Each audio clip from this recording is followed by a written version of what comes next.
자, 우리가 현재 완료 계속해서 배우고 있는데요. 이번 강의는 이렇게 문제로 한번 시작해 보도록 할게요.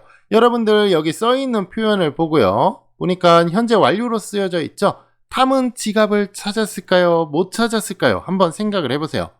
아마 여러분들 이렇게 생각을 할 수도 있습니다. 잃어버리긴 했지만 나중에 찾았을 수도 있으니까 알 수 없다가 정답이 아닌가요? 라고 생각을 할 수가 있는데요. 그렇지 않습니다. 이 표현은요. 정확하게 못 찾았다라는 것까지 포함해서 나타내주는 표현이라고 할 수가 있는데요. 어째서인지 한번 비교해 보면서 알아보도록 할게요. 그러면 먼저 과거로 쓰여져 있는 표현을 한번 보도록 할게요. 위의 표현은 과거로 썼기 때문에 과거의 한 시점에서 벌어진 것을 나타내주는 그런 표현이라고 할 수가 있겠죠. 시간상으로 보면은 이렇게 과거의 한 시점에서 지갑을 잃어버렸다는 것을 알 수가 있고요. 자, 과거에 잃어버렸는데 지금은 찾았는지 안 찾았는지 다른 표현이 없기 때문에 알 수가 없습니다. 자, 이번엔 현재 완료로 썼을 때를 한번 보도록 할게요. 마찬가지로 시간상으로 나타내 보면 되는데요. 자, 지갑을 잃어버린 것은 과거의 어느 시점입니다. 그리고 이 잃어버린 결과가 어디까지 이어지느냐? 현재까지 이어져 있다는 것을 알 수가 있는데요.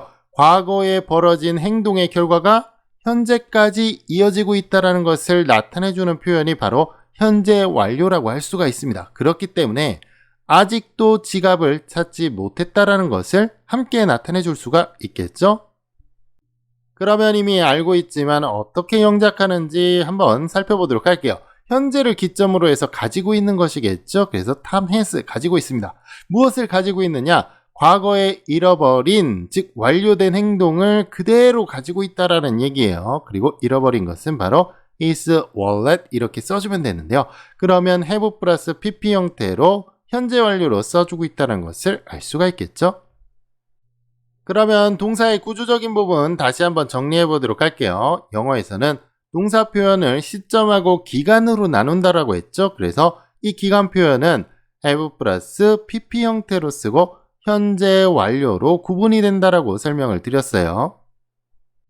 현재 완료의 개념은 벌써 네 번째 설명을 드리고 있습니다. have 플러스 pp 형태로 써주고요.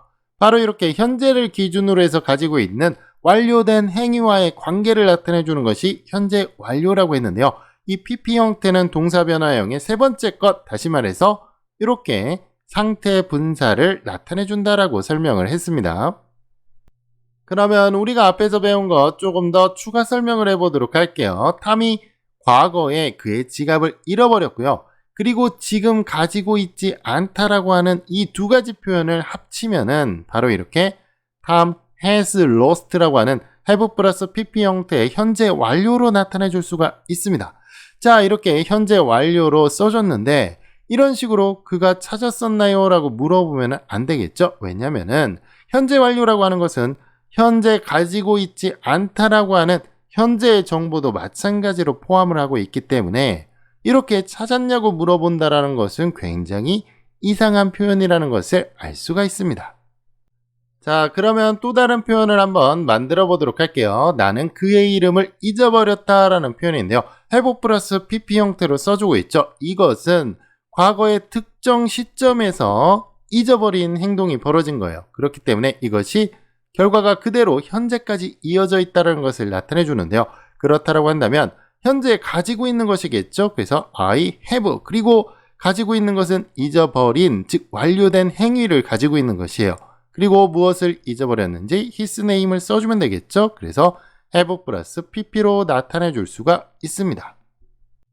우리가 방금 앞에서 본 것은 바로 여기 있는 두 표현을 합쳐놓은 것이라고 할 수가 있는데요. 내가 과거에 그의 이름을 잊어버렸고요. 그리고 지금 현재는 기억할 수 없다. 이것을 간편하게 하나의 문장으로 나타내주면은 바로 이렇게 have 플러스 pp 형태로 나타낼 수가 있다는 거 기억을 해두시고요. 자, 또 다른 표현 구조를 한번 또 알아보도록 할게요. 그녀는 뉴욕으로 떠났다라는 표현인데요. has gone처럼 현재 완료를 써주고 있죠. 자, 그녀가 과거에 뉴욕에 가는 행동을 했어요. 그리고 이 결과가 그대로 현재까지 이어지고 있다는 것을 알 수가 있겠죠. 그래서 지금 보시면은요. 그녀가 현재 가지고 있는 것이에요. 뭘 가지고 있느냐?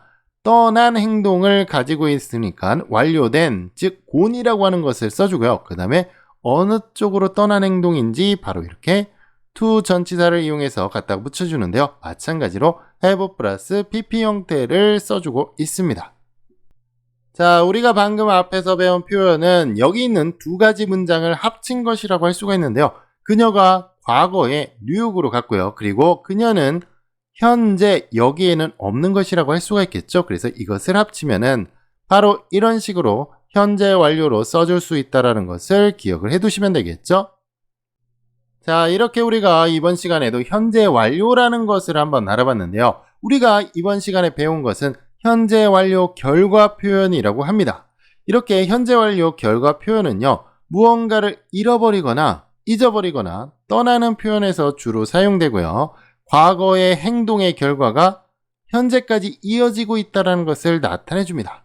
자, 이러한 것은 또한 마찬가지로 과거에 의도하지 않은 무언가가 발생이 되고 그 결과가 현재까지 이어지는 표현에서도 사용이 된다고 할 수가 있는데요. 자, 한 가지 여러분들이 주의할 점이 있습니다. have gone이라는 것을 표현을 할 때는요, 주어가 I나 we나 you가 될 수가 없습니다. 이런 식으로 쓰면은 틀리게 되는데요. 어째서 이게 틀리게 되는지 이 부분을 한번 살펴보도록 할게요. 자, 여기 있는 사람이 이렇게 I have gone이라는 표현을 쓰고 있다라고 한번 생각을 해보세요. 그러면 이 현재 완료로 썼다라는 것은 과거의 행동이 현재까지 이어져 있다라는 것을 나타내 주는 것이라고 했죠. 그러면 내가 과거에 뉴욕에 갔고 현재까지 그 결과가 이어져 있으니까 현재는 여기 없다라는 것을 얘기해 주는 것입니다. 그렇다고 한다면 지금 여기에 없는 사람이 모습이 보이고 있고 또 말도 하고 있으니까 이것은 앞뒤가 맞지 않는 표현이라고 할 수가 있겠죠. 자, 이번에는 여기 상황을 좀 바꿔보도록 할게요. 여기 왼쪽에 있는 사람이 you have gone처럼 표현을 하고 있어요. 그렇다고 한다면 이렇게 have 플러스 pp로 쓰면은 현재와 연관이 있다라는 얘기가 되겠죠. 그래서 네가 과거에 뉴욕에 갔고 그리고 너는 지금 여기에 없다라는 표현을 하고 있습니다. 그렇다고 한다면 지금 여기 있는 사람은 유령이 되는 것이겠죠. 그러니까 이것도 마찬가지로 말이 안 된다라고 할 수가 있습니다. 여러분들이 방금 앞에서 보신 것처럼 일반적으로 이렇게 I를 쓸 수가 없고요. we를 써도 당연히 안 되겠죠. you를 써도 당연히 안 됩니다. 현재 완료라고 하는 것은 현재와 이어지는 의미라고 할 수가 있기 때문에 이렇게 I, we, you를 이용해서 have gone이라는 표현을 같이 쓸 수가 없다라는 거, 논리적으로 맞지 않기 때문에 이렇게 쓸 수 없다라는 거 확실히 이해를 해 두시고요. 이 부분 시험에 굉장히 자주 나옵니다. 학생들이 실수를 많이 하는 부분이기 때문에 시험에 자주 등장하니까 확실하게 이해하고 기억해 두시길 바랄게요.